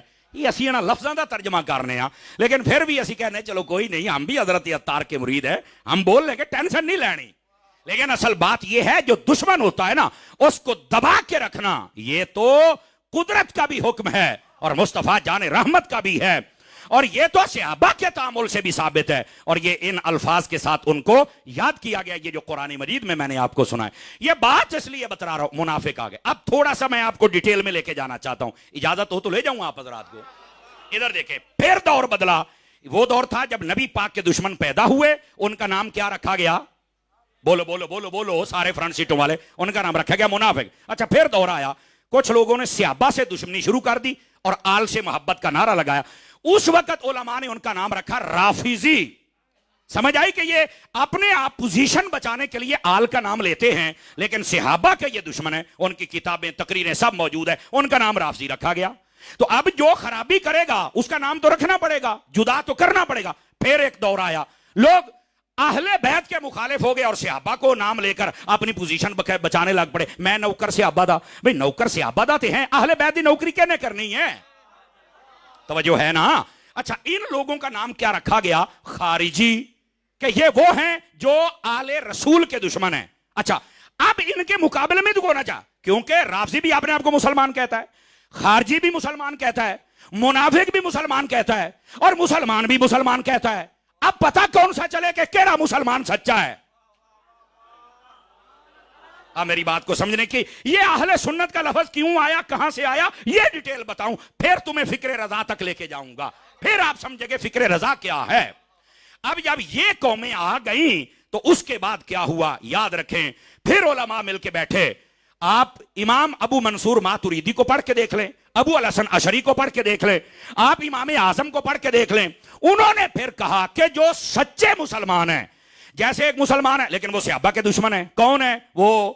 جو صحابہ کے دشمن بنے وہ رافضی بن گئے۔ ایک اپنے آپ کو مسلمان کہتے ہیں، آل رسول کے دشمن بن گئے، وہ کون ہے؟ وہ خارجی بن گئے۔ ایک مسلمان کہتے ہیں نبی کی شانیں نہیں سن سکتے، وہ کون ہے؟ منافق بن گئے۔ اور ایک ان سب کو مانتا ہے، اس کا نام اگر صرف مسلمان رکھا جائے تو وہ تو یہ بھی کہتے ہیں کوئی ایسا نام ہو جو ممتاز کرے، تو فرمایا، نبی پاک نے فرمایا ما انا علیہ و اصحابی، سچے وہ ہیں جو میرے اور میرے صحابہ کے عقیدے پر ہوں۔ ما انا یہ ہے اہل سنہ، اور اصحابی جماعت صحابہ یہ ہے اہل سنہ والجماعہ۔ اس کا مطلب یہ نکلا کہ وہ عقیدے جو مصطفیٰ جان رحمت کے ہیں اور صحابہ اور اہل بیت کے ہیں، جو ان پر قائم رہے وہ سنی مسلمان ہوتا ہے، وہ اس جماعت کے عقیدوں کے ساتھ ہے جو جماعت میرے مصطفیٰ کی ہے۔ اس واسطے ان کو اہل السنہ والجماعہ، اہل السنہ ما انا علیہ ہے، اس کا ترجمہ ہے حضور کی سنت، اور اصحابی یہ جماعت صحابہ ہے، اور جو ان سب کو ماننے والا۔ اور جماعت صحابہ کے بارے میں تو اللہ نے فرمایا فَإِنْ آمَنُوا بِمِثْلِ مَا آمَنْتُمْ بِهِ فَقَدْ اهْتَدَوْا، اگر تم نے ایمان ایسا رکھا جیسا صحابہ کا ہے پھر تمہارا ایمان قبول کیا جائے گا۔ اب سمجھ آئیے آپ سبھی حضرات کو یہ اہل سنت کا لفظ کیوں آیا؟ اچھا، پھر ایک دور آیا نا، پھر ایک دور آیا کہ جزاک اللہ، اہل سنہ کہنے والوں میں یاد رکھیے پھر ایک دور ایسا آ گیا، کہلواتے سنی تھے لیکن کبھی میلاد پر اعتراض ہے، کبھی صلاۃ و سلام پر اعتراض ہے، کبھی نبی پاک علیہ السلام کے علم غیب پر اعتراض ہے، کبھی ختم نبوت پر اعتراض ہے۔ اب ان سنیوں میں جب یہ بیماری پیدا ہو گئی تو اب کیا کیا جائے؟ وہاں پر قلم اٹھایا بریلی میں بیٹھ کر امام احمد رضا نے۔ اگر آپ کو سمجھ آئیے کہ میں ترتیب کہاں لے کے جا رہا ہوں تو پھر آپ کو سمجھنا ہوگا۔ امام احمد رضا خان نے جب قلم اٹھایا تو آپ نے پھر اس دین کے اوپر اہل سنت کے نام پر جو حملہ آور تھے ایک ایک کو واضح کیا، پہلے خط لکھے، لیکن جب نہ مانے تو جو بنتا تھا فتویٰ وہ عرب و عجم کے علماء سے مل کر وہ فتویٰ دیا، اور شبانہ روز محنت کر کے تقریباً 30 سے زائد جلدوں پر فتح وردویہ شریف دیکھ کر اس امت پر احسان فرمایا۔ اور یقین کریں نہ آپ نے علاقہ دیکھا اور نہ ہی لوگوں کی تعداد کو دیکھا، آپ نے دیکھا تو ماہ مدینہ کو دیکھا ہے، صحابہ کو دیکھا، اہل بیت کو دیکھا۔ اور یاد رکھیں وہ جو عقائد کی تشریحات میں لوگ بگاڑ پیدا کر رہے تھے اس کے اوپر سے ساری گرد ہٹا کے امت کو صحیح راستے پر جس نے گائیڈ لائن دی ہے اس کا نام امام احمد رضا ہے، اور جو ان کے عقیدے کی گائیڈ لائن ہے اس کو فکر رضا کہا جاتا ہے۔ تو اب ذرا کڑی ملائیں، فکر رضا کا یہ مطلب تھوڑے ہوا کہ یہ کوئی نیا مذہب ہے۔ فکر رضا کا مطلب یہ جیسے امام ابو منصور ماتریدی نے کردار ادا کیا تھا، جیسے امام ابو الحسن اشعری نے کردار ادا کیا تھا، جیسے امام اعظم نے کردار ادا کیا تھا، اس بر صغیر کے خطے میں اگر ان تمام بد عقیدگیوں کا اور بد اعمالیوں کا اور بدعتوں کا اور خرافات کا اور مغلظات کا مقابلہ کیا، رد کیا اور احقاق حق کیا ہے تو اس شخصیت کا نام امام احمد رضا ہے۔ آپ کی ایک فکر وہ ایسی نہیں ہے جو 1400 سالہ علماء، مجددین، مفسرین اور شارحین اور صحابہ اور اہل بیت سے ٹکرائے، بلکہ ان کے عقائد کی تشریح کا نام فکر رضا ہے۔ ان کے عقائد کی تشریح کا نام کیا ہے؟ فکر رضا ہے۔ تو اس کا یہ مطلب نہیں کہ یہ کوئی نیا عقیدہ ہے، نہ، اس کو میں آسان کروں اگر آپ سبحان اللہ فرمائیں تو۔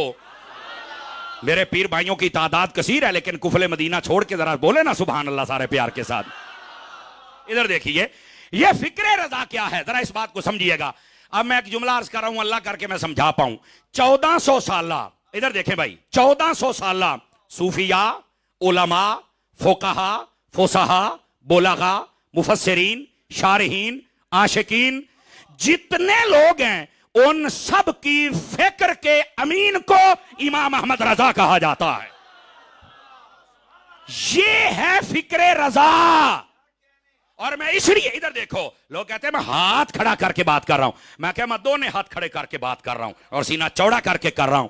ہم چیلنج کرتے ہیں امام احمد رضا کی فکر کو کوئی ثابت کر دے.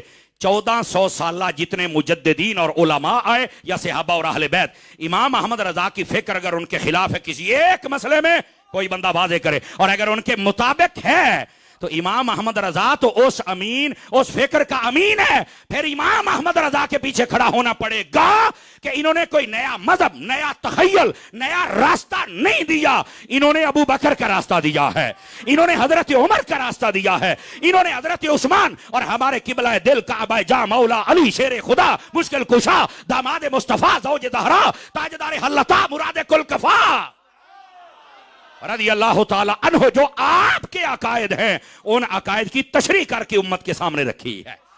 یہ ہے فکر رضا. یہ کیا ہے فکر 1400 سالہ تشریحات میں کوئی ایک بندہ بتا دے کہ امام احمد رضا کی تشریح ان سے ٹکرا رہی ہے. کوئی ایک بندہ, اللہ کی رحمت سے یہ ثابت نہیں کیا جا سکتا. تو یہ میں نے کہا پہلے تو آپ کے ذہنوں سے یہ سوال نکالیں کہ فکر رضا کو ایک نئی چیز ہے. اب اگر آپ سمجھ گئے کہ 1400 سالہ عقائد کی تشریح کا نام فکر رضا ہے, امام احمد رضا نے آسان کر کے لوگوں کے سامنے رکھا ہے, تو 1400 سال سے امت جن عقیدوں پر متفق ہے. اب میں نے نہیں آپ کو کہنا بولنا, میں نے صرف آپ کو چیک کرنا ہے, بات سمجھے اگر نہیں.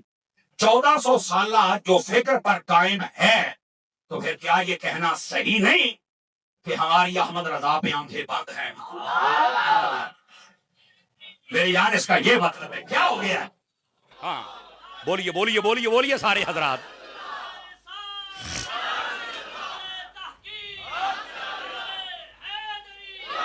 اب آپ کو سمجھ آ رہی ہے؟ میں جزاک اللہ. نہیں یہ نعرہ رہ گیا بیچ میں خود لگوا, تاجدار ختم نبوت. میں نے کہا پھر وہ بعد میں ہوتا کلپ نہ کٹ جائے نا کہ تاجدار ختم نبوت نعرہ نہیں لگیا, کیونکہ اور تو کچھ لبنا نہیں, پھر ایسی چیزاں ہوتی ہیں نا. اللہ تعالیٰ ہمیں سنجیدگی عطا فرما دے. بیٹے آپ کو خاص مصروفیت میں بیٹھے ہیں, پلوان ادھر دیکھنا, آئیز کانٹیکٹ, اکھ چک پا, مہربانی ناراض نہ ہوں, آپ بڑی دیر سے آپ بیٹھے ہیں. اللہ دے بندے سانو تو ویکھن واسطے لوگ ترس دے نے, جی آئی گئے ہیں تو اکھ چک پا نہ سونے. بولیے ذرا, آپ تو غازی ممتاز کے کور میں بیٹھے ہیں نا, دیوانے بنو حضور پاک کے ہاتھ اٹھا کے بولو سبحان اللہ پیار کے ساتھ. ہاں اس واسطے آپ تو فکر رضا کے بھی امین ہیں اور فکر غازی ممتاز کے بھی امین ہیں. سمجھ آ رہی میری بات کی؟ اور یہ تو حاجی غلام فرید صاحب کا اللہ بھلا کرے کہ ایسا خوبصورت ماحول آپ کو فراہم کرتے ہیں کہ یہ جتنا بھی گرد و غبار پڑ جائے تو دیکھیں نا, ہفتے بعد, 1.5 ہفتے بعد, مہینے بعد بندہ گاڑی دھلوا کے فریش کر لیتا ہے. تو اور کچھ نہیں تو ایسی محفل کر کے ہم بھی تو اپنے دلوں کو فریش کر ہی سکتے ہیں نا. اس واسطے فکر رضا کو سمجھنے کی کوشش کی جائے کہ فکر رضا کہتے کس کو ہے. اب سمجھ آئی میرے حضرات کو, میرے احباب کو, کہ فکر رضا کے بارے میں جو مغالطہ ہے اس کو دور کیجئے. اصل حقیقت یہ ہے جو فقیر آپ کی خدمت میں عرض کر رہا ہے. لو جی, غازی ممتاز قادری صاحب کا نام لیا, ان کا شہزادہ بھی آ گیا, ہمارا بھائی, اللہ آپ کو برکت, اہلا و سہلا, مرحبا, خوش آمدید. اور جملہ یہاں پر جو دیوانے ٹی ایل پی کے کھڑے ہیں اور کام کر رہے ہیں, اللہ آپ سب کو سلامتیاں عطا فرمائے. ماشاءاللہ سکوٹی والے نوجوان اور یقیناً یہاں کے ادارے, تھانے, پولیس, کچہری, سب لوگوں نے تعاون کیا, اللہ آپ سب کو بھی جزائے بہترین عطا فرمائے. یہ حضرت عطار کے مرید ہیں اور یہ پرامن لوگ ہیں, محبت والے لوگ ہیں. آپ نے صرف ان کا ساتھ نہیں دیا, یقین فرمائیے آپ نے لوگوں کے ساتھ بھی بھلا کیا ہے کہ آج اتنا خوبصورت ماحول ان کے سامنے ہے اور اہل سنت کا حقیقی چہرہ آپ کو نظر آ رہا ہے. توجہ ہے جی حضرات آپ کی, تاکہ میں بات آپ کی خدمت میں عرض کروں. فرنٹ سیٹوں والے ذرا توجہ کیجئے گا تاکہ اگلی بات میں آپ کی خدمت میں عرض کر سکوں. ادھر دیکھیے, حضرت امام احمد رضا خان علیہ رحمت الرحمن, آپ کی فکر کیا ہے؟ 1400 سالہ تمام علماء, صوفیاء, فقہاء, علماء, فصحاء, بلغاء, مفسرین, محدثین, شارحین, ان سب کی جو عقائدی فکری ہے, فرمایا ان کے امین کا نام امام احمد رضا ہے. کوئی نیا راستہ نہیں ہے تو سامنے لایا جائے, نہیں ہے تو امام احمد رضا کے پیچھے کھڑا ہوا جائے. سمجھ آ رہی میری بات کی؟ یہ پہلی بات. دوسری بات, اور یہ بھی بڑی توجہ طلب ہے, اگر فقیر آپ کی خدمت میں عرض کر پایا, سمجھا پایا تو, اور وہ یہ ہے, امام احمد رضا کی فکر کے بڑے پہلو ہیں. اگر آپ علمی حوالے میں دیکھیں تو امام احمد رضا کی فکر کمال ہے. آپ اگر سیاسی میدان میں دیکھیں تو آپ کی فکر کمال ہے.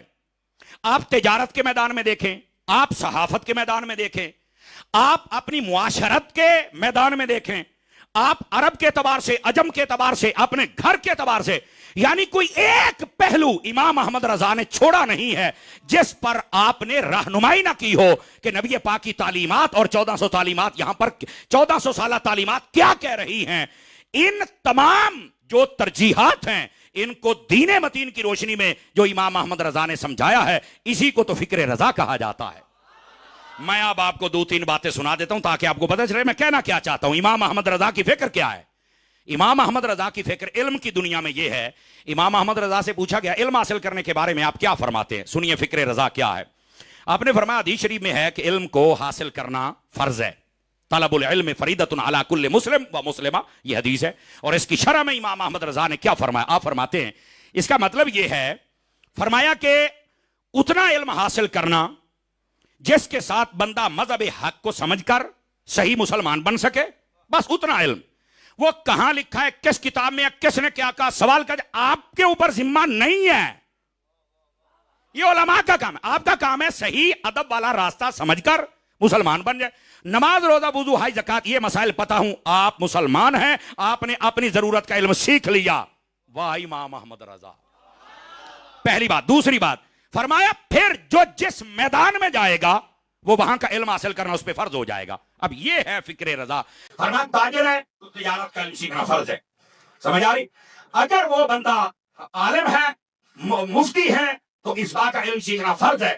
اگر وہ بندہ مصلی پہ کھڑا ہو کے امام بنا ہے تو امامت کے مسائل سیکھنا فرض ہے. اجیر ہے, اجارے کا سیکھنا فرض ہے. حکمران ہے تو حکمرانی کے مسائل سیکھنا فرض ہے. جو کام کرتا جائے گا وہ مسائل سیکھنا فرض ہوتے جائیں گے. ساری چیزوں کو سیکھنا فرض ہے نہیں. مذہب حق اور ضروریات جس پر ہم نے عمل کرنا ہے ان کو سمجھ لیا تو فرمایا تم کامل مسلمان بن جاؤ گے, اور اللہ کی رحمت کے ساتھ اخلاص سے عمل کرتے رہے تو اللہ تمہیں نجات عطا فرما دے گا. یہ ہے فکر رضا, پہلی بات. دوسری بات, اسی فکر کو دوسرے اینگل سے دیکھیے. فرمایا یہ جو علم ہے یہ کیسا علم حاصل کرنا چاہیے, اس کی مراد تھی دنیاوی علم. ادھر دیکھ, امام احمد رضا رحمت اللہ تعالی علیہ آپ فرمانے لگے ہر وہ علم جو تمہیں دین سے دور کر دے سیکھنا حرام ہے. ہر وہ دنیاوی علم جو آپ کو دین سے دور کر دے سیکھنا حرام ہے. ایک بات. دوسری بات فرمایا ہر وہ علم جس کو آپ سیکھیں, مثال کے طور پہ سائنس ہے, فلسفہ ہے, اس کے اندر کوئی ایک گوشہ ایسا ہے, سارا نہیں, کوئی ایک گوشہ ایسا ہے جو ہمارے عقیدوں سے ٹکراتا ہے, فرمایا اس گوشے کا سیکھنا بھی حرام ہے, باقی جائز ہے. دیکھو امام احمد رضا فرمایا تاجر ہے تو بات کر رہے ہیں, سمجھ آ رہی میری بات کی. اور صرف بات یہاں تک نہیں کی, فرمایا یہ جو علم ہوتا ہے اس کو حاصل دنیاوی علم بھی ہو تو فرمایا جو دین کے لیے معاون ثابت ہو, اس علم کو بندہ جب حاصل کر لیتا ہے فرمایا وہ دنیاوی علم سیکھنے پر بھی اللہ ثواب عطا فرما دیتا ہے. اب یہ ہے فکر رضا. آپ نے صرف یہ نہیں کہا دنیاوی علم, بعض لوگ کہتے ہیں دنیاوی علم بالکل حرام ناجائز ہے. او بھائی اس کی کوئی حدود و قیود ہوتی ہیں جو کہ ایک عالم اور مفتی کو بتانی چاہیے. اگر یہ تشریحات واضح کی ہیں تو وہ میرے امام احمد رضا نے واضح فرمائی ہیں. یہ ہے پہلی بات. اب دوسری بات سنیے. اعلیٰ حضرت صاحب رحمت اللہ تعالی علیہ آپ سے پوچھا گیا حضور یہ بتلائیں استاد کے بارے میں آپ کیا فرماتے ہیں, تو آپ نے بڑی پیاری بات کی. آپ نے فرمایا جو استاد کا بے ادب ہو جائے نا علم سے محروم ہو جاتا ہے, اور علم کے فیض سے محروم ہو جاتا ہے, اور علم کی برکت سے محروم ہو جاتا ہے. اس لیے استاد کا بندے کو گستاخ نہیں ہونا چاہیے. اور وہاں شرط بھی ایک ہے, سنیں گے تو عرض کروں. اور شرط کیا ہے؟ فرمایا شرط یہ ہے کہ استاد بے ادب اور گستاخ اور بد عقیدہ نہیں ہونا چاہیے. یہ کسی بھی وقت کسی کے ساتھ کچھ ہو سکتا ہے, بس دعا کیا کرے اللہ تعالیٰ ہمارے عقیدوں کو سلامتی عطا فرما دے. سمجھ آ رہی میری بات کی؟ اب یہ تھی دوسری بات. اور اگلی بات جو کہی توجہ ہو تو سناؤں آپ حضرات کو. دیکھیے استاد کے بارے میں اعلیٰ حضرت صاحب رحمۃ اللہ تعالی علیہ فرمائیں یہ جو استاد ہوتا ہے اس کا ادب بھی ضروری ہے, لیکن اس کے لیے بھی عقیدہ شرط ہے. یہ ہے باریک بات. سمجھ آ رہی میری بات کی؟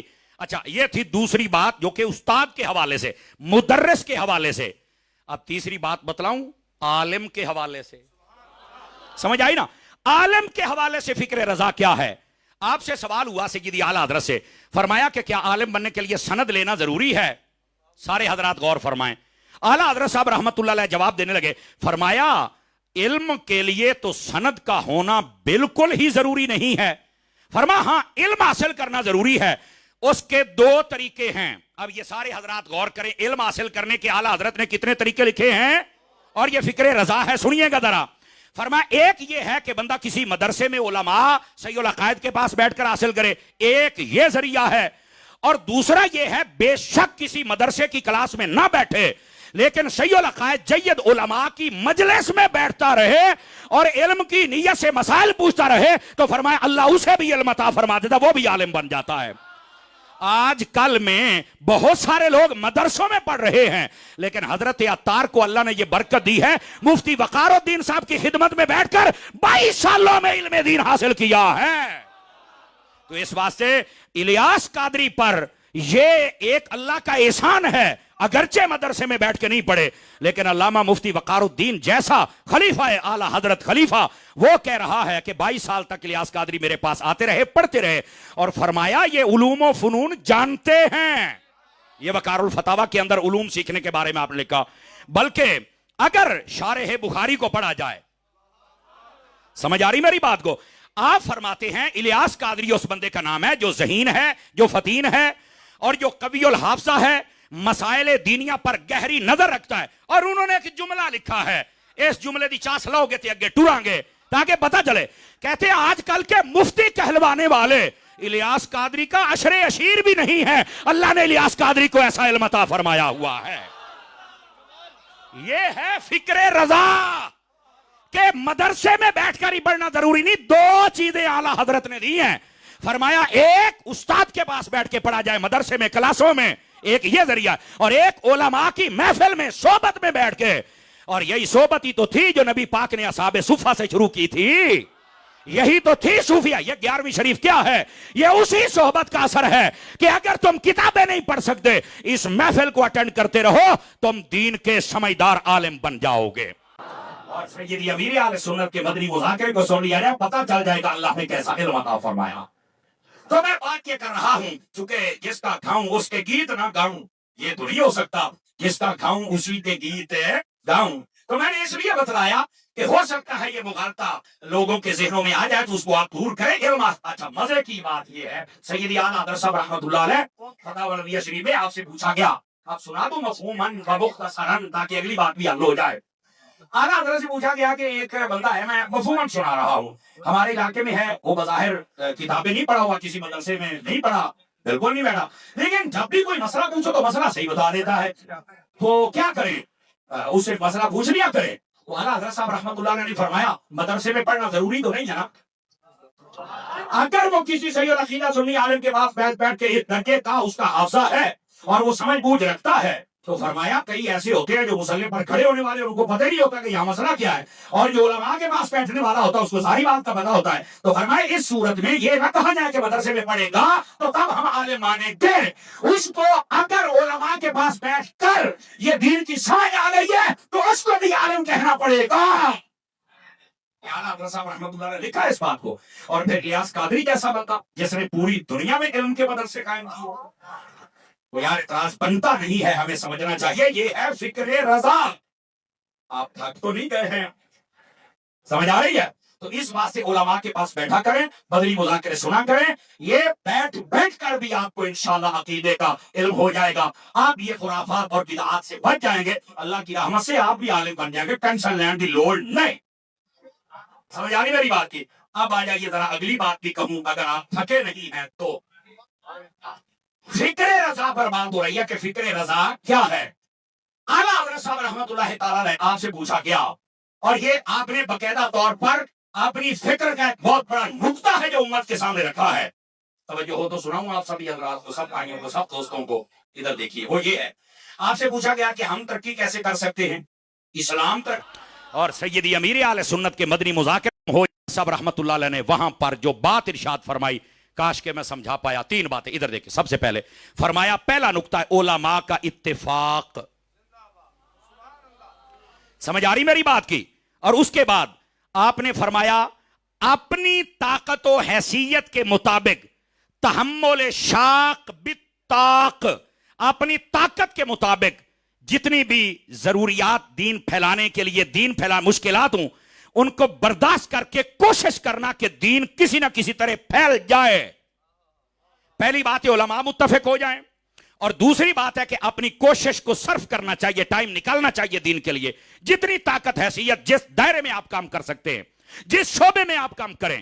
اور تیسری بات, سیدی اعلیٰ حضرت صاحب رحمت اللہ تعالی علیہ آپ فرماتے ہیں, وہ ہے امراء کا انفاق. جو امیر بندے ہیں, صاحب ثروت و حیثیت ہیں, وہ اپنا پیسہ دین کے لیے خرچ کریں. فرمایا یہ تین باتوں پہ عمل ہو جائے, عقیدے کا کام بھی ہوتا رہے گا اور دین کا کام بھی ہوتا رہے گا, بدعات بھی ختم ہوتی رہیں گی اور حضور کی سنت کا جھنڈا بھی بلند ہوتا رہے گا. اب آپ کہیں گے بظاہر تو یہ تین باتیں ہیں, تو اس میں کیا مسئلہ اعلیٰ حضرت نے بیان کیا؟ آپ ذرا غور سے سنیے. پہلی بات جو سیدی اعلیٰ حضرت صاحب رحمت اللہ علیہ نے, علماء کا اتفاق. علماء جب آپس میں اختلافات کا شکار ہو جائیں, اور اختلاف کا شکار کیوں ہوتے ہیں, میں نے جو تجربہ کیا ہے وہ یہ ہے کہ عدم رابطہ کی وجہ سے. آپ کے علم میں ہوگا, کئیوں نے تصاویر دیکھی ہوں گی, میں صبح 8 بجے ہی پہنچا ہوں یہاں پر نا. رات ہماری اتحاد اہل سنت کے حوالے سے فیصل آباد میں دوسری میٹنگ تھی, پہلی داتا کے قدموں میں لاہور میں تھی. علماء مل بیٹھے ہیں اور اس ٹیم کا فقیر حصہ ہے, الحمدللہ علی احسانہ. تو علماء اہل سنت کو اکٹھا کیا جا رہا ہے, جو آپ کی بھی آواز ہے, ہماری بھی آواز ہے. اور یہی وجہ ہے میں آج یہ پیغام دے رہا ہوں, میرے اس پیغام کو بالکل شیئر کیا جائے. پہلی بات یہ طے پائی, تمام تنظیمیں, تحریکیں, ان کے بڑوں کی عزت کی جائے, اور ان تنظیموں سے متعلقہ احباب و افراد جو مرکزی ہیں وہ کبھی بھی دوسرے کے خلاف نہ بولیں. اور اگر کسی کو کسی عالم سے کوئی اختلاف ہے تو ایک ٹیم بنا دی گئی, ان کے ذریعے سے پیغام پہنچائے, نہ کہ وہ ویڈیو کلپ بنا کر چند بندوں کو راضی کرے اور پھر ایک اختلاف کی اور جناب آپس میں منافرت کی اور ملک میں آگ لگنے کی فضا پیدا ہو. اس کو ختم کیا جائے. اور چوتھے نمبر پر جتنے لوگ ایسے ہیں جن پر کوئی سوال و جواب ہیں, وداؤٹ کیمرہ ان سے ملاقات کی جائے. 10 رکنی ٹیم ہے تو وہ اپنے تحفظات رکھے اور محبت کے ساتھ ان کے تحفظات کو حل کیا جائے. اور یہ جو ایک کہا جاتا ہے کہ اہل سنت سے نکالنے کا دروازہ ہے, واپس لانے کا نہیں ہے, الحمدللہ وہ علماء نے کھول دیا ہے. اب جو جا چکے ہیں وہ واپس آ سکتے ہیں, اور بڑی محبت, عزت اور احترام سے لایا جائے گا. اور خدا کے لیے ملک میں انارکی مت پھیلائی جائے. آپ نے دیکھا ہوگا یہ 3 ماہ ہو گئے اس پر ہمیں ورک کرتے ہوئے, اور یقین فرمائیے اللہ کی رضا کے لیے میں کہہ رہا ہوں, ہم نے بھی بالکل اس مشن کا ساتھ دینے کا پورا عہد کیا ہے. اور مرکزی باڈی کے اندر علماء نے اس فقیر حقیر کا انتخاب کیا ہے, اور میری بھی ذمہ داری ہے کہ میں شعوری مہم کا حصہ بنوں اور مرکزی باڈی کا بھی حصہ ہوں, اور یہ پیغام پہنچاؤں تمام علماء مشائخ جتنے جس لیول کے اختلافات ہیں, خدا کے لیے ویڈیو کلپ بند کریں, کومنٹ دینا بند کریں. اور جتنے فیس بک پر بھوکے لوگ بیٹھے ہیں ویورشپ کے لیے, ان لوگوں کو چاہیے اپنی ویڈیوز بند کریں. علماء کی ٹیم آپ تک آئے گی, خدا را اپنے حال پر بھی مہربانی کریں اور اہل سنت کے حال پر بھی مہربانی کریں اور ملک کے حال پر بھی مہربانی کریں. کیا آپ متفق ہیں سارے حضرات اس بات پر؟ اور پھر اگلی بات, یقین کریں 5 دارالافتاء پر مشتمل ایک کمیٹی بنائی گئی. کسی بھی دوست پر, عالم پر, نقیب پر, نعت خان پر کسی کو اگر کسی قسم کا اعتراض ہوگا کہ اے گالے نے غلط کی تھی ہے, تو بیٹھ کے فتویٰ نہیں جاڑ دے گا نسبی ہو گئے, خرجی ہو گئے, بغض اہل بیت ہے, فلانا ہے. نہیں نہیں نہیں نہیں نہیں, 5 دارالافتاء سے فتویٰ لے کر اس کے بعد کمیٹی اعلان کرے گی کہ اس بندے کا قصور ہے تو اس کو کیا کرنا چاہیے, اور نہیں ہے تو جس نے شرارت کی ہے اسے کیا کرنا چاہیے. انڈرسٹینڈ کر رہے ہیں آپ حضرات؟ آپ بتائیں اس طرح اختلاف ختم ہوگا کہ نہیں ہوگا, مجھے بتلائیں سارے حضرات. تو یہ طریقہ کار میں کہ خیبر سے لے کر کراچی تک کے جملہ اہل سنت کی صحیح العقائد تنظیمیں اور جملہ اہل سنت کے وہ احباب جو کہ درد دل رکھتے ہیں, ادھر دیکھیں, کسی بھی ادارے سے ہوں, کسی بھی تنظیم سے ہوں, کسی بھی شہر سے ہوں, کسی بھی آستانے سے ہوں, کسی بھی مشرب سے ہوں, بلا تفریق اہل سنت کے نام پر ہم ان کے پاس جائیں گے اور انہیں بلائیں گے, ان کی بات سنیں گے, اپنی سنائیں گے اور مسئلہ سمجھائیں گے, اور بزرگ اور کبار علماء آپ ساتھ دیکھیں گے. اور میں یہ دیکھ رہا ہوں وہ وقت دور نہیں ہے, اگر ہم سب اس کا عہد کر لیں تو اہل سنت کا اتحاد بھی ہو سکتا ہے اور اہل سنت سے ہر قسم کے خرافات بھی دور ہو سکتی ہیں. کیا آپ بھی اس مشن میں ہمارا ساتھ دیں گے؟ حق بنتا ہے یہ آپ کا, جو یہ کلپ کٹے تو آپ اس کو خوب سوشل میڈیا پہ وائرل کریں اور دیکھیں جواب ہم بھی دے سکتے ہیں. اور الحمدللہ ہماری آواز میں جو دم ہے وہ بھی آپ جانتے ہیں, اور ہم کس لیول کی پکڑ کرتے ہیں وہ بھی آپ جانتے ہیں. لیکن ہم نے علماء اہل سنت کو یقین دہانی کرائی ہے کہ ہم آپ کے ساتھ ہیں. آخری حد تک ہر بندے کو سمجھانے کی کوشش کریں گے, اور اس کے بعد بھی ہم نہیں بولیں گے ہماری وہ جو علماء مشائخ کی 10 رکنی کمیٹی ہوگی وہ فیصلہ جاری کرے گی، اس کے مطابق پھر سارا ملک بولے گا۔ میری دعا ہے اللہ تعالیٰ اس مشن پر ہم سب کو کامیابیاں عطا فرما دے۔ اور یاد رکھیں اس میں کسی کو بھی نظر انداز نہیں کیا جائے گا، یہ بات بھی ساتھ ہے۔ ہاں پورا سمجھانے کی کوشش کی جائے گی، اگر وہ ریڈ لائن کراس کر گیا ہے تو پھر تو اس کے اپنے نصیب، اور اگر واپس آ جائے گا تو یہ جو کہا جاتا ہے اہل سنت سے نکالنے کا دروازہ آپ نے کھولا ہوا ہے، واپس نہیں لے کے آتے، تو بھائی جان واپسی کا دروازہ بھی ہم نے بنا لیا ہے۔ آپ مہربانی فرمائیں واپس تشریف لائیں، اور اس میں یہ بھی نہیں ہوگا کہ تو توبہ کر دے تھوں کرتے ہیں نہیں کرتے ہیں، صرف یہ ہم نے جو طے کیا ہے اللہ کی رضا کے لیے یہ کہا جائے کہ جو کچھ پیچھے ہو گیا میں غیر مشروط طور پر ہر چیز سے اعلان برات کرتا ہوں، اور آئندہ سے جو بھی اہل سنت کے عقائد و نظریات ہیں بالخصوص مجدد پاک، محقق پاک، اعلیٰ حضرت پاک، تاجدار گرہ پاک، ان کی تشریحات عقیدہ پر میں قائم رہوں گا۔ اللہ یہی توبہ، یہی رجوع اور یہی اہل سنت کے لیے دروازہ ہے۔ کیا بات ہے، آپ کے چہرے میں خوشی دیکھ رہا ہوں، آپ بتائیں خوشی ہوئی کہ نہیں؟ آپ سارے مجھے تو یہ پیغام پہنچانا آپ سب کے لیے ضروری ہے، اور آپ اس کو آگے شیئر بھی کر سکتے ہیں، اور علماء جو مشورہ دیتے رہیں گے وہ بھی آپ تک آتا رہے گا، اور جہاں جہاں تعاون کی ضرورت ہوگی امید ہے آپ تعاون بھی فرماتے رہیں گے۔ یہ پہلی بات، علماء کا اتفاق ضروری ہے۔ جو ہے ادھر دیکھ کر دیکھ سکتے ہیں، تھوڑا سا مہربانی ہو جائے تو اگر۔ دوسری بات اب سنیے ذرا، علماء کے اندر جو اتفاق نہیں ہے اس میں ایک مسئلہ عدم رابطہ کا بھی ہے، تو ہم نے رابطہ کمیٹی بھی بنائی ہے کہ جو بالکل رابطے کرے گی، اور رابطہ کرنے کے بعد آپ اپنے بیٹھیں گے تاکہ یہ تلخیاں کم ہو سکے اور ایک محبت کی فضا پیدا ہو، اور یہ جو دھڑے بازیاں تقسیم ہو گیا فلانا گروپ ہے، فلانا گروپ ہے، فلانا گروپ ہے، انشاءاللہ ان کے اوپر ایک ہی ٹیگ لگے گا کہ یہ مدینے والے کا گروپ ہے۔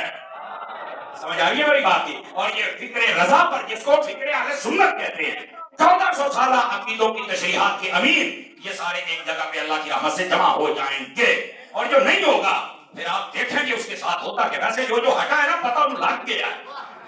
یہ میں آپ کو صحیح کہہ رہا ہوں، لیکن ہم نہیں چاہتے کہ زیادہ نقصان ہو، واپس آنا چاہیے۔ غلطیاں بندوں سے میں بھی کر سکتا ہوں، کوئی اور بھی کر سکتا ہے، یہ بھی پہلی بات۔ اب دوسری بات جو سیدی اعلیٰ حضرت صاحب رحمۃ اللہ تعالی علیہ آپ نے لکھی وہ بھی بڑے کمال کی بات ہے، اور اس بات کو سمجھنا بھی ہمارے لیے از حد ضروری ہے، اور وہ بات کیا ہے؟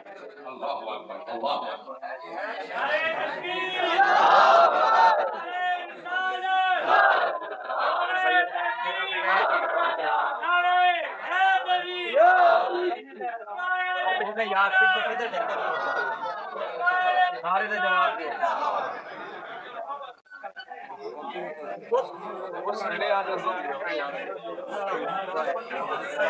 یہ میں عرض کر رہا تھا فکر رضا، اور دیکھیں وہاں پر کیا حسین ماحول بنا کہ اعلیٰ حضرت کی فکر کا ایک اور شہزادہ جن کو پوری دنیا بڑی عزت اور احترام کی نگاہ سے دیکھتی ہے، ان کی جو خدمات دینیاں ہیں ان کو پوری دنیا میں سراہا جاتا ہے، اور ہمیں خوشی ہے کہ اللہ رب العزت نے ہمارے اس خوبصورت شہزادے کی صورت کے اندر ایک ایسا پھول عطا کیا ہے کہ جن کی تعلیمات میں جہاں پر اعمال کی اصلاح چھلکتی ہے وہاں پر عقیدے کی خوشبو وہ پوری دنیا کے اندر مہکتی ہوئی اور سونگی جانے والی خوشبو سمجھی جاتی ہے۔ اور یہ بڑی بات ہوتی ہے، بسا اوقات اصلاح کی بات کی جائے تو کچھ باتیں نہیں کی جاتی، اور اس میں بھی حکمت ہوتی ہے، میں یہ سمجھتا ہوں، لیکن حضرت پیر صاحب قبلہ میرے برادر اکبر، میرے نہایت مخلص بلکہ اخلص بھائی اور دوست حضرت علامہ مولانا پیر محمد اجمل رضا صاحب قادری دامت برکاتہم العالیہ، آپ کا یہ ترہ امتیاز ہے کہ آپ ہر اعتبار سے بڑے آسان انداز میں بات فرما جاتے ہیں اور لوگوں کے دلوں میں بھی اترتی ہے۔ میں اس بات کی تشریح کرنا چاہتا تھا، لیکن آخری بات میرا خیال ہے کہ وہ 1 سے 2 منٹ میں ختم کروں گا تاکہ بات مکمل ہو جائے، اور اس کے بعد حضرت پیر صاحب آپ خطاب لاجواب فرمائیں گے۔